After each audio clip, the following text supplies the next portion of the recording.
Vous êtes jongleur, on peut le dire?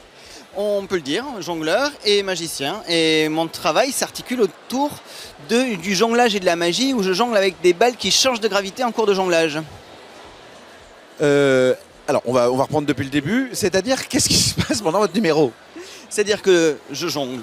Bon, je jongle, jusque-là tout va bien. Jusque-là, les gens voient à peu près ce que ça peut faire. Voilà. Sauf qu'au bout d'un moment, la balle, au lieu de tomber, eh bien, elle ne tombe plus. Et alors, c'est un peu perturbant, puisque le jongleur, son travail, c'est de travailler avec la gravité. Donc, quand il n'y a plus de gravité, forcément, ça déconstruit un petit peu les schémas jonglistiques. Rappelez-nous le nom de votre compagnie. La compagnie Sans Gravité. Et qui est comme une espèce de suite dans les idées. Quel est votre parcours, Rémi? D'où vous venez? Comment vous êtes arrivé au festival? J'ai commencé le cirque à l'âge de 11 ans et j'étais passionné et je suis toujours passionné. J'ai fait un parcours un peu atypique parce que j'ai une formation d'assistant social et donc qui a rien à voir.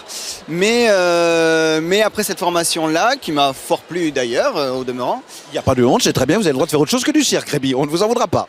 Merci, très cher. Donc après ça, je me suis mis à faire des spectacles et ça a fonctionné. Et de fil en aiguille, j'ai créé ma propre compagnie, donc la compagnie Sans Gravité, faut-il le rappeler.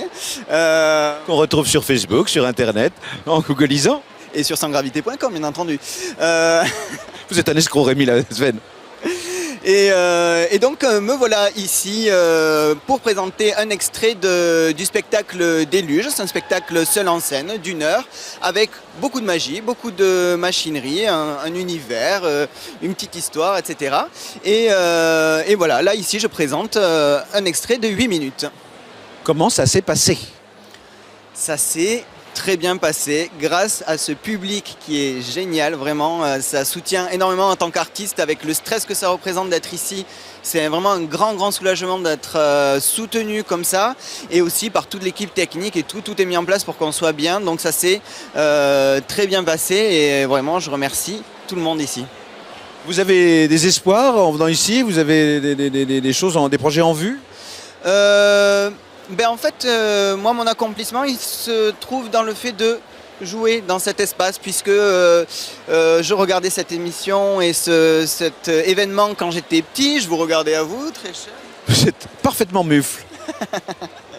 Et donc, c'est un peu un aboutissement et je suis très heureux d'être là, tout simplement. J'attends rien de spécial et je ne suis pas un compétiteur à proprement parler. Donc voilà, j'ai pris plaisir à jouer et j'en suis ravi.